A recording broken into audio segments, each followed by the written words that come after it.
जनताको आवाजको प्रेसिडेन्ट रञ्जन गुरुङ आज फेरि सोसियल मिडियामा आइरहेको छु। अचम्मै कुरो चाहिँ के लाग्यो भन्दाखेरि मलाई चाहिँ समस्या चाहिँ जनतालाई हो कि रासिन डिलरलाई हो। जनताले सही स्किलमा रासिन नपाएको जुन बेला सरकारले रासिन फ्री अफ कस्टमा दिन थाल्यो त्यहाँदेखिकै जनताले स्किलमा रासिन पाएको छैन। अनि 26मा आएर जनताले अब चाहिँ हामीलाई स्किलमा रासिन दिनुपर्छ भनेर कराइरहेको छ, चिल्लाइरहेको छ। फेरि यहाँ डिलरको समस्या लगेर त्यहाँको सत्ताधारीका वरिष्ठ नेताहरू चाहिँ कलकत्ता पुगेको रहेछ है। यहाँ क्याप्सनमा पनि हेर्नुहोस् तपाईँले, कलकत्ता पुगेर चाहिँ उहाँको समस्या लगेर गएको रहेछ।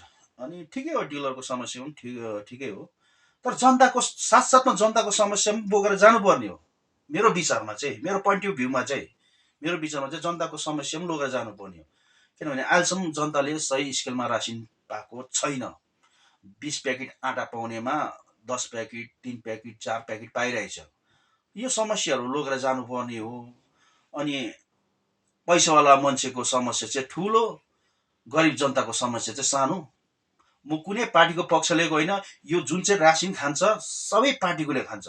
अनि तपाईँहरू पनि हाम्रो सत्ताधारी पार्टीलाई चाहिँ भनेको रहेछ भनेर चाहिँ नाक खुम्चाउने काम नगर्नुहोस्।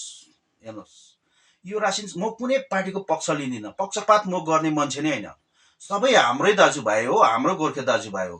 तर मेरो भन्नुको तात्पर्य चाहिँ के हो भन्दाखेरि चाहिँ समस्या चाहिँ यहाँ ठुलो जनताको छ नि त। जनताको समस्या लगेर चाहिँ जानुपर्ने थियो, तर काम चाहिँ उल्टो भइरहेछ। के सोसियल मिडिया नहेर्दैन के हो, कि दिमाग नपुगेको हो, कि जनताको काम गर्छु भनेर त जनताले भोट हालेर त्यो जग्गामा पुर्याएको होइन नेताहरूलाई। जनताको काम त नगर्दो रहेछ त, पैसावालाको मात्रै काम गर्दो रहेछ त। यो बुझिने कुरा। अनि 1 हप्ताभित्रसम्म रासिन वितरण गरेन भने म पनि, हामी पनि कलकत्ता हुन्छ, कहाँ हुन्छ, कुन चाहिँ मन्त्रीलाई भेट्नुपर्छ त्यहाँ जानेछु 1 हप्ताभित्रमा रासिन वितरण गरेन भने। र म चाहिँ जनताको समस्या लगेर, जुन दिन रासिन सरकारले रासिन जारी गर्यो त्योदेखि नै सही स्किममा जनताले रासिन पाएको छैन भनेर चाहिँ त्यो समस्या लगेर चाहिँ म जाँदैछु अब। अनि जनताको पनि यसमा ठुलो भूमिका रहन्छ। किन तपाईँले पनि साथ सपोर्ट तपाईँहरूकोमा एकदमै जरुरत छ। किनभने मसँग ठुलो ठुलो नेताको हातै छैन, मलाई कुनै नेताले सपोर्टै गर्दैन। यदि हो जनताको एटलिस्ट जनताकोबाट सही कुरोहरू चाहिँ मैले जान्न पाऊँ र तपाईँको पक्षमा म छु र तपाईँको लागि म जे पनि गर्न तयार छु। यति भन्दै मेरो सानो 2 शब्द यी समाप्त गर्छु।